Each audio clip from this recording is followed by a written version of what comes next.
Bonjour, bienvenue dans une autre vidéo sur notre chaîne. Nous traduisons ici des témoignages de personnes ayant vécu des expériences de mort imminente. Aujourd'hui, nous allons découvrir l'histoire d'Elserumaga. Elle dit qu'elle est morte et qu'elle a rencontré 3 guides qui lui ont révélé pourquoi les mauvaises personnes existent. Si vous n'êtes pas encore abonné à la chaîne, abonnez-vous maintenant. Activez la cloche de notification pour être averti à chaque nouvelle vidéo. Écoutons maintenant le témoignage d'elle. Bonjour, je suis Elserumaga. Ce qui s'est passé était une infection persistante. Pendant mes vacances pour rendre visite à ma famille, de la Californie à l'Illinois, la situation s'est aggravée. Hospitalisé, je suis tombé dans le coma pendant environ 2 mois. J'ai presque été perdu à quelques reprises. Les médecins envisageaient de débrancher les appareils de maintien des fonctions vitales, car mon corps ne répondait pas de manière autonome. Cependant, j'ai commencé à respirer par moi-même, bien que difficilement. Un oscillateur a été ajouté pour aider dans ce processus. Pendant que cela se déroulait dans le monde physique, en réalité objective, mon presque décès révélait un autre côté, un royaume astral ou céleste. Là-bas, j'ai parcouru différentes dimensions avec 3 guides. Ils m'ont montré des réalités différentes. L'un d'eux m'a emmené sur une planète où j'ai entrevu une espèce intelligente consciente de l'existence humaine. Alors que nous observions ensemble, mon guide communiquait télépathiquement, disant que c'était à quoi il ressemblait, qu'il savait des choses sur les humains et faisait partie de quelque chose de plus grand, une sorte de collectif cosmique. C'est vrai, il y a d'autres formes de vie intelligente. C'était l'une des questions qui est apparue lorsque mon guide, un peu comme un rappel de vie ou un conseiller spirituel, donnait des réponses. Il soulignait que je pouvais poser des questions sur mes doutes. Beaucoup de mes interrogations portaient sur la vie en général, sur l'univers et tout le reste. C'était l'une des questions qu'un de mes guides a répondu pour moi. J'avais 3 guides. J'ai déjà mentionné dans un autre podcast que l'un d'eux ressemblait à ma fille, mais je savais que ce n'était pas elle. Sa manifestation en tant que ma fille m'aidait à m'ancrer dans cette vie, à continuer à lutter, car je ne serais probablement pas revenu. Un des guides a suggéré que je fusionne avec différentes choses pour les comprendre.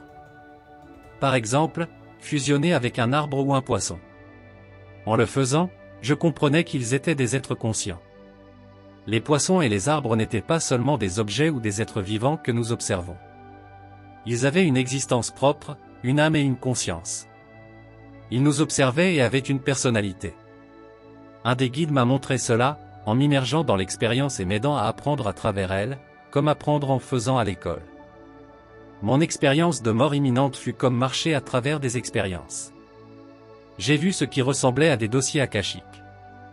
Au début, j'ai pensé que c'était une bibliothèque.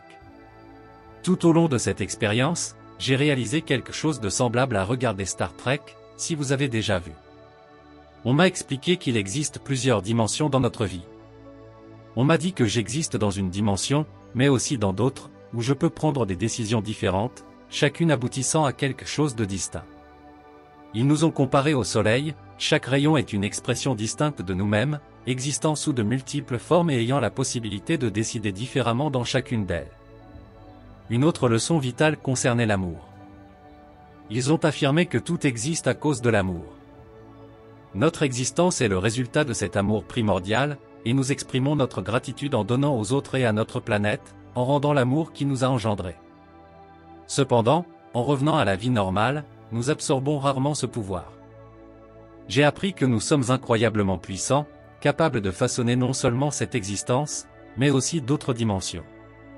Certaines personnes choisissent une vie plus facile, mais nous pensons souvent que l'herbe est plus verte de l'autre côté.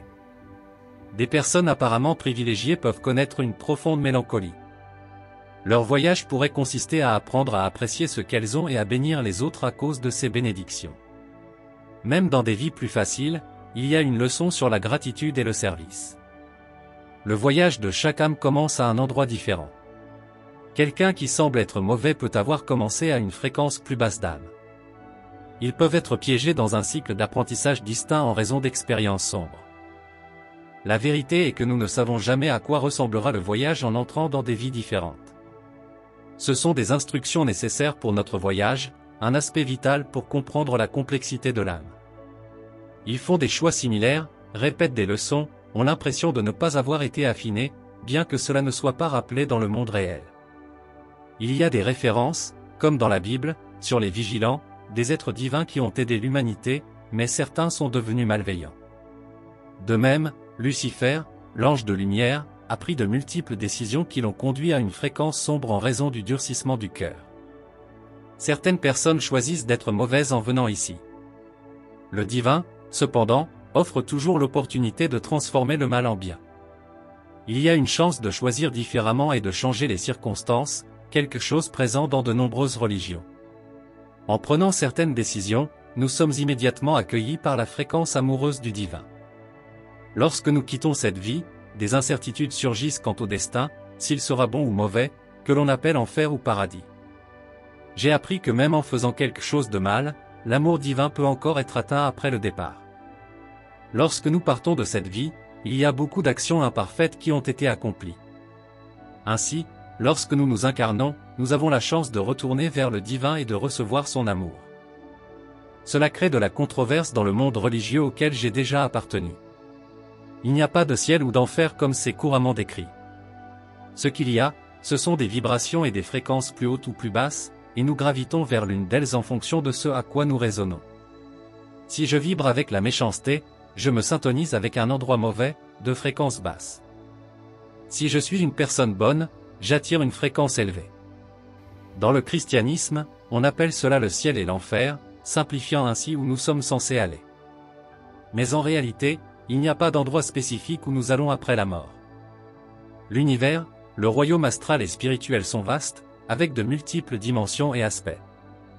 Finalement, là où nous arrivons est déterminé par la fréquence avec laquelle nous résonnons. C'est pourquoi il est essentiel de faire de notre mieux pendant que nous vivons sur Terre, car lorsque nous mourrons, nous serons naturellement attirés par des énergies similaires. Notre parcours après la vie est façonné par l'énergie que nous émettons ici. Le ciel et l'enfer sont en réalité des endroits vers lesquels nous sommes attirés en raison de l'énergie que nous émettons.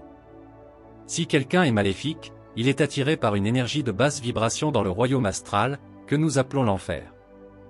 Ce n'est pas ainsi, il n'y a pas de billet spécifique pour l'enfer ou pour le paradis.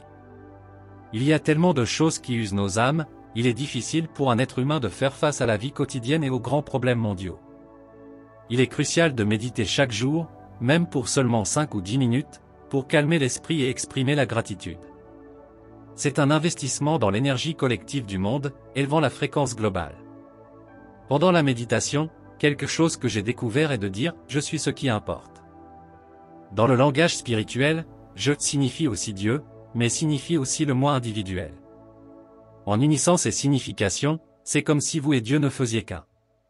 Répéter cela peut calmer et élever votre vibration, offrant une perspective sur les défis que nous voyons, la guerre, la maladie, le stress, les problèmes financiers. Alors, qu'avez-vous pensé de cette histoire incroyable? Laissez vos avis dans les commentaires. N'oubliez pas de vous abonner à la chaîne. Donnons à plus de gens l'espoir qu'il existe une vie au-delà de ce que les yeux peuvent voir.